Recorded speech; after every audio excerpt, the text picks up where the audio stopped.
Sud Radio, le 10h midi, les médias.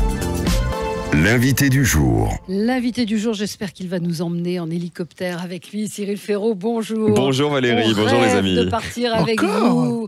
Encore. C'est vrai qu'il est. Oui, c'est vrai qu'il n'y a pas très longtemps. Bienvenue. Mais on est ravis de vous avoir et j'espère que vous nous emmènerez un jour dans votre hélicoptère. Mais avec plaisir. Alors il n'y a pas beaucoup de place dans mon hélico perso, puisqu'entre mon pilote, mon cadreur et puis le cadreur de la Cinéflex, de la caméra de cinéma qui est sous l'hélicoptère et qui fait d'ailleurs tous les plans qu'on peut voir dans l'émission, il n'y a pas beaucoup de place. Si vous acceptez d'être sur mes genoux, je vous emmène avec plaisir, mais Valérie. Avec grand plaisir. Peut-être que c'est vous qui serez sur mes genoux. C'est ça l'objectif.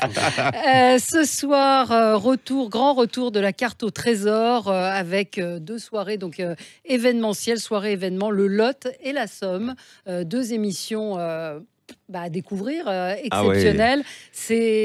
Racontez-nous un petit peu, parce qu'on vous a vu, on vous a eu au moment où ça redémarrait. Du lancement, oui, c'est ça. Début octobre. Et donc là, c'est déjà la 5e émission qu'on va diffuser ce soir. Donc le Lot. Donc ce soir, on va se balader près des rivières du Lot, du Célé. Pour ceux qui connaissent, c'est parmi les plus beaux villages de France qu'on peut trouver là-bas. Il y a Rocamadour, il y a toutes les légendes du Quercy, le gouffre de Padirac, Cahors, etc.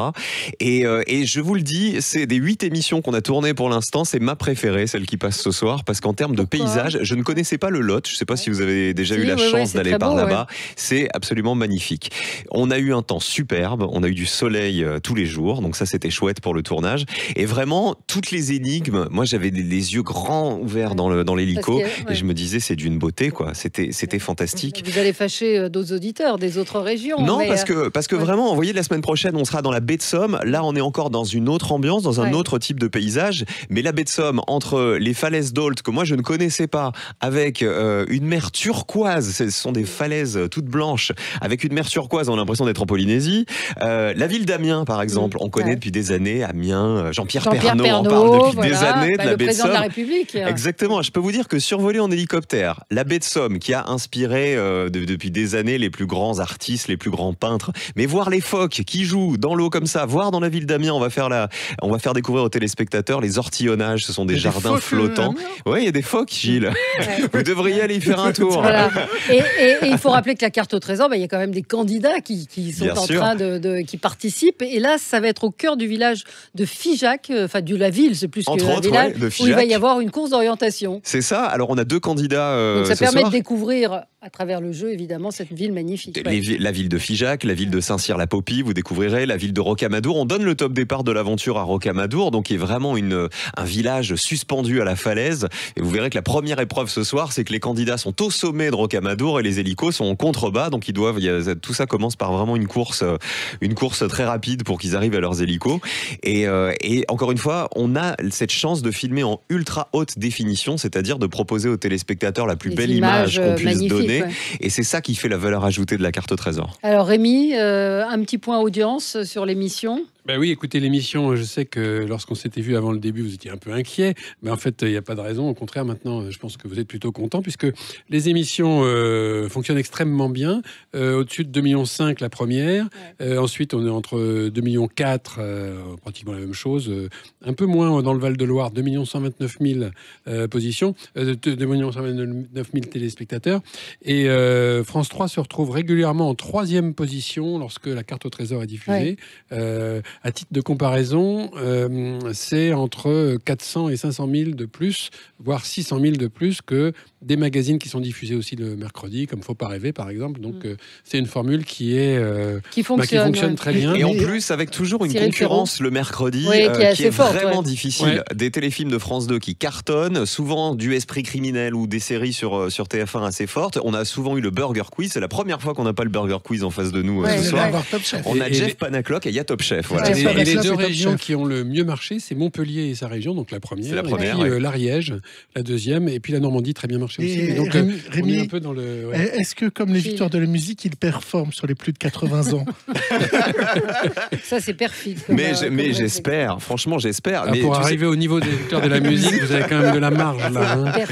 Non, mais ce qui est important, c'est que, pour rebondir un peu là-dessus, si on regarde l'audience, par exemple, sur les plus de 60 ans, qui sont les fans absolus des Racines et des Ailes, le défi, c'était justement de ne pas les faire partir. C'est-à-dire des Racines et des Ailes qui couvrent le patrimoine patrimoine et qui montrent la beauté de la France depuis des années, nous d'arriver avec les hélicoptères, avec le chrono, avec la tension, les musiques de tension et tout ça, et tous les codes modernes aujourd'hui d'une compétition, on aurait pu faire partir les plus de 60 ans et au contraire, ils sont restés en masse et on a fait venir les enfants, les ados et les mamans. Il faut dire que le cocktail est assez intéressant parce que vous avez des candidats jeunes, dynamiques, forcément un peu sportifs parce qu'il faut se bouger et puis avec des énigmes. J'ai vu notamment dans l'émission sur la baie de Somme là, une énigme qui est quasiment en ch'ti. Enfin, c'est la première énigme.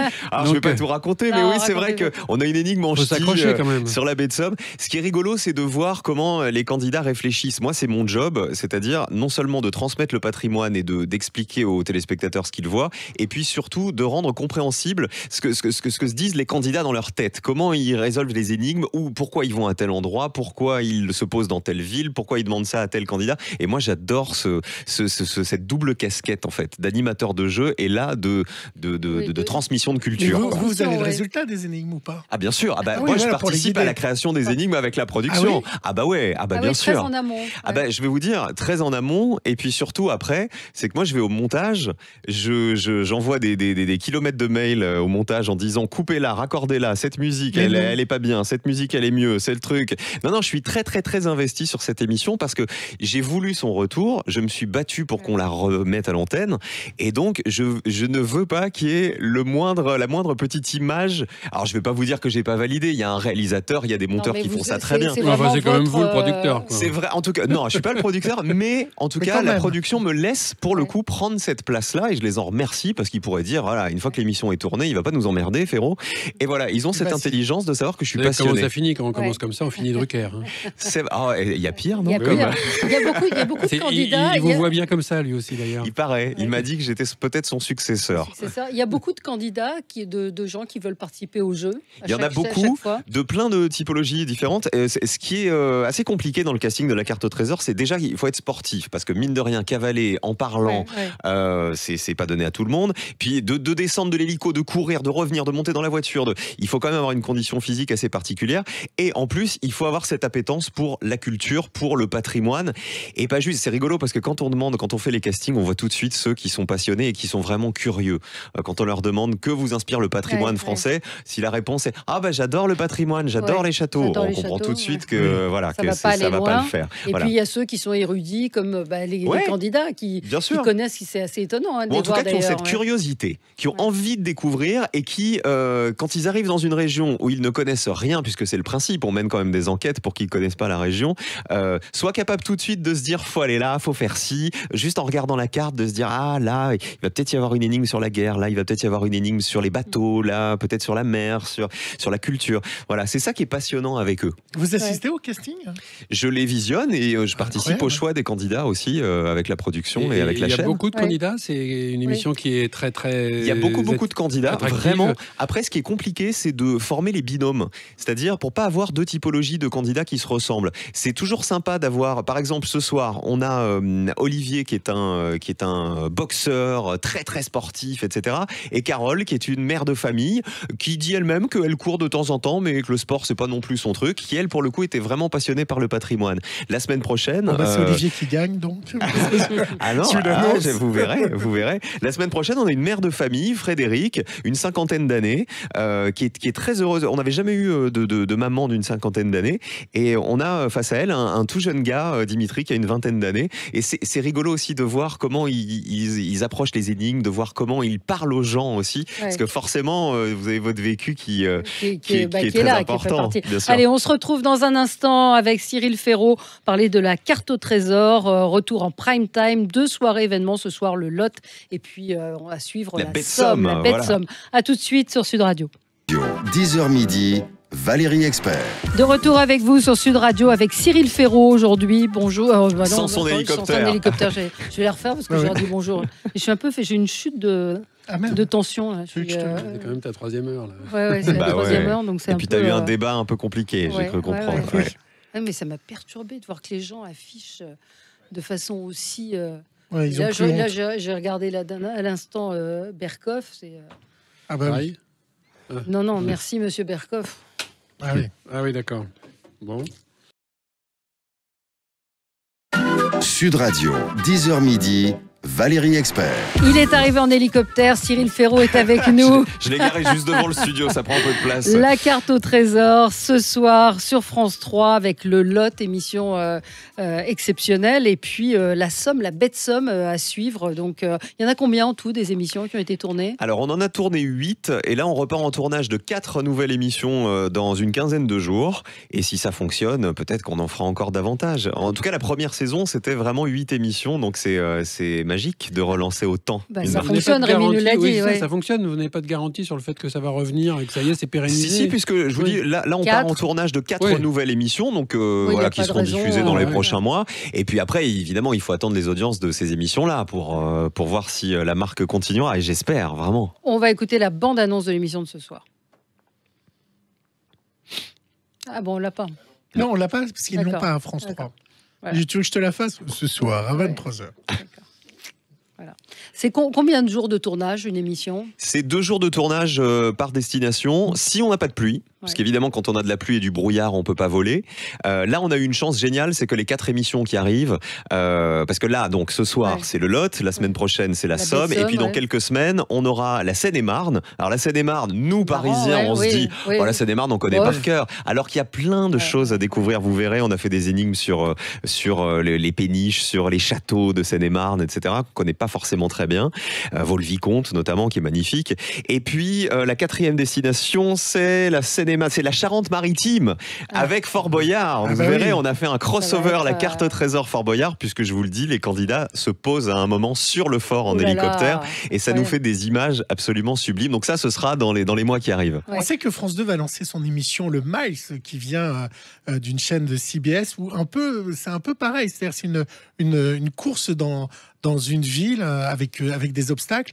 C'est un peu la carte au trésor sans hélicoptère. Ah non, sincèrement non, parce que franchement, oui, je l'ai vu. Ça ressemble plus à Ninja Warrior ou à un concours d'obstacles ou à Big Bounce.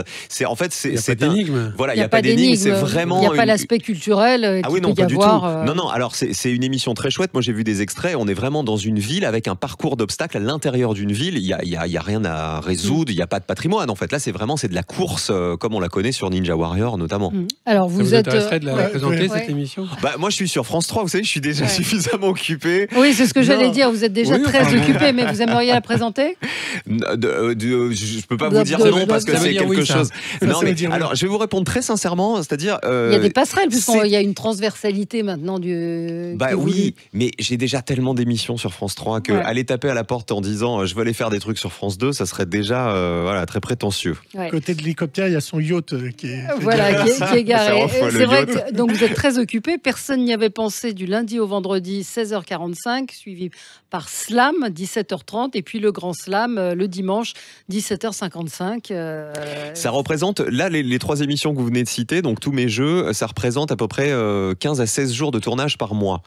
Multiplié par 6 ou 7 émissions par jour, donc ça fait une amplitude de boulot, d'énergie, plus la carte trésor, plus les autres primes que j'ai la chance de présenter sur France 3 chaque année. C'est vrai que ça fait un planning qui est militaire, mais vraiment militaire, donc j'ai une vie monacale. J'ai toujours été un gros bosseur, moi j'ai toujours aimé faire 15 trucs à la fois, et là j'ai cette chance que tout fonctionne. Donc voilà. Donc, vie monacale, parce que je dois dire que j'ai retapé votre nom par acquis de conscience sur Google, donc nous avons parmi les choses les plus recherchées, Cyril Ferraud couple, Cyril Ferraud femme, Cyril Ferraud et son compagnon, Cyril Ferraud et Iris Mittenard en couple, Cyril Ferraud copine, Cyril Ferraud conjoint. Donc voilà. Je suis assez rigolo. C'est marrant qu'Iris Mittenard arrive là-dedans. Et pourquoi Parce qu'on est amis et qu'on doit avoir des photos ensemble sur Internet et que la rumeur a dû. Mais il y a beaucoup d'interrogations sur votre vie privée. Parce que j'en parle pas. Bah oui, donc parce que j'en parle pas, mais ai-je le temps d'avoir une vie privée avec le temps que je.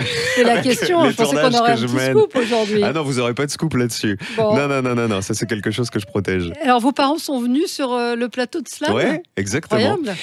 Mes parents vivent dans le sud avec ma grand-mère, donc comme j'ai très peu de temps à moi pour vivre, je les fais souvent venir à Paris pour passer quelques jours avec moi, ma grand-mère aussi, et quand ils sont là, ils viennent sur le tournage de l'émission, ils sont fiers mes parents, c'est ça qui est chouette. Mais vous avez eu envie de les présenter oui, parce que j'en parle beaucoup, j'en parle dans les émissions, je parle de ma grand-mère. Votre grand-mère était venue aussi ? Ma grand-mère était venue, je parle très souvent d'elle tous les jours, donc c'est vraiment devenu un personnage de l'émission Mamie Simone. Donc forcément, quand elle vient à Paris, je ne peux pas ne pas la montrer aux téléspectateurs. Mes parents aussi. Voilà, j'ai une histoire particulière. Moi, je suis né dans le sud de la France. J'ai rêvé de faire de la télé quand j'avais 4 ans. Mes parents n'avaient rien à voir avec ce milieu-là. Je trouve ça bien de montrer aussi aux téléspectateurs que vous avez beau être à la télé tous les jours, vous êtes proche de vos parents. J'ai envie de leur rendre hommage aussi. C'est grâce à mes parents que j'ai pu faire ce métier parce qu'ils m'ont toujours fait confiance, ils m'ont toujours encouragé. Ils auraient pu faire l'inverse. C'est mes parents qui ont payé mon premier appart quand je me suis installé à Paris. C'était une chambre de bonne. Voilà, et grâce à ça, peut-être que j'aurais jamais fait ce métier. Mais vous avez quand même des défauts, rassurez-moi. J'ai mauvaise haleine, je ronfle. Non, mais bien sûr, j'ai des défauts. Je suis très chiant sur des trucs. C'est pas rangé chez vous? Je suis pinailleur. Je suis pas super ordonné. Alors ça, c'est vrai. Je suis pas méga ordonné. Je suis pinailleur sur plein de trucs. Je suis patient. Ça, pour le coup, sur les tournages, je suis assez patient quand il y a un problème technique. Mais j'ai plein d'autres défauts. Je vous dis, je suis très pinailleur. La carte trésor, sincèrement. Ça, c'est un peu un compliment. Non, c'est pas. Non, parce que j'ai du mal à m'arrêter. Je suis pinailleur, ça veut dire colérique, c'est-à-dire que quand ça va pas, c'est. Je peux me retourner le ventre, pour un truc qui en fait est un détail et qui pour moi me paraît super important. Ça, c'est vrai. Je suis pas réellement colérique. Je suis assez patient, je vous dis, sur les tournages quand on a un souci technique, sauf évidemment quand je suis fatigué, voilà. Mais non, après des défauts, j'en ai plein d'autres, hein. Mais il faut vivre avec moi pour ça. Voilà. Mais comme personne ne vit avec vous, et ben voilà, on ne saura pas. Vous avez envie de quoi à la télé? Vous dites que vous êtes très occupé, mais vous auriez envie de quoi? D'un talk show? Non, alors non. Franchement, un talk show, c'est pas ce qui me fait rêver. En revanche, il y a un truc auquel je me suis jamais essayé et qui va arriver dans quelques mois sur France 3, c'est la variété. J'ai jamais présenté de variété au sens propre. On va lancer le grand concours des chorales. L'information est sortie il y a quelques semaines, c'est-à-dire qu'on va faire une grande compétition avec des chorales issues de toutes les régions françaises. Donc on est sur France 3, donc ça tombe bien d'avoir une chorale qui va représenter chacune des régions. Ce sera en direct, peut-être dans des zéniths, peut-être dans des grandes salles. On est en train de travailler dessus. Et ça m'excite beaucoup parce que faire des scènes dans les zéniths, je l'ai déjà fait en présentant la tournée H Tendre, avec les stars des années 60-70. De la variété, ça. C'était de la variété, mais c'était pas à la télé. Là, faire une émission de variété en direct, mécanisée en plus avec les téléspectateurs qui vont élire leur chorale préférée, je trouve ça très excitant et j'ai hâte qu'on y soit. En micro, je vous ai dit Sister Act, vous m'avez dit que c'était pas Sister Act. Non, parce que Sister Act, c'est du gospel. Donc là, la chorale, on peut avoir très bien, je vous dis ça vraiment comme ça, on peut avoir une chorale de marins-pompiers, on peut avoir une chorale d'enfants, on peut avoir une chorale de gospel, on peut avoir une chorale de retraités, une chorale de mères de famille. C'est des trucs comme ça, on est en train de travailler là-dessus. L'important, c'est qu'il faut que ces chorales représentent les régions françaises, et parce que là, on est dans une mission de service public et on est clairement dans la mission de France 3. D'accord. Alors justement, vous parlez de France 3, vous faites des primes, et en ce moment, on discute beaucoup de l'évolution de Soir 3, qui pourrait se retrouver uniquement, majoritairement, on dirait, sur France TV Info, et donc qui disparaîtrait un peu de la grille. Qu'est-ce que vous en pensez? Vous pensez que... Alors moi j'ai lu votre chaîne, donc j'ai lu pas à l'aise pour en parler, mais... Non, j'ai aucun problème. Moi j'ai lu que Soir 3 ne disparaîtrait pas de France 3, mais qu'il y aurait une rediffusion à minuit et demi, vous voyez. Voilà. Donc en fait, d'accord, on peut le voir si on veut, mais il n'y a plus de vraie exposition d'un rendez-vous d'info de deuxième partie de soirée sur France 3. Voilà. Alors, moi, ce que j'ai lu, c'est que j'ai lu la même chose que vous, c'est-à-dire que le rendez-vous ne disparaîtrait pas, mais que les équipes de France 3 contribueraient à faire le journal en direct sur France Info, destiné à être rediffusé après sur France 3. Parce que moi, j'entends un truc, en tout cas de la part de la rédaction du Soir 3, c'est que un coup c'était 22h45, un coup 23h, parfois minuit. Moi, j'ai animé des émissions quand je fais le cirque de Monte-Carlo où musique, en fait, on rend l'antenne à minuit et quart. Donc, je peux comprendre qu'aussi, ils aient envie d'une exposition, parce que on crée la polémique autour de ça. Peut-être que les journalistes de Soir 3 ont aussi envie de retrouver une case. On les a précise. interrogés, ils sont pas tellement d'accord. C'est vrai. Alors moi, je peux pas m'exprimer là-dessus parce que c'est vrai que ça dépend de l'info, mais quoi qu'il arrive, c'est vrai que l'info sur France 3 est particulièrement importante et particulièrement en région, l'information régionale. Donc, on va vous retrouver ce soir sur France 3, la carte au trésor. À 21h. À 21h. Pour le lot. La baie de Somme, ce sera la semaine prochaine. Exactement. Et puis, les horaires, on les redonne pas. Personne n'y avait pensé. Slam, le grand slam. Bref, vous êtes là. France 3, c'est votre maison. C'est ma maison et j'y suis bien et je suis puis, on fier. a hâte de vous voir avec les chorales. Très bien. Merci beaucoup, Merci Cyril Ferraud, Valérie. d'être passé par, j'allais dire par France 3, d'être passé par Sud Radio. On est toujours ravis de vous recevoir et votre hélicoptère vous attend. Allez, je fonce. Foncez. Soyez prudents. À tout de suite.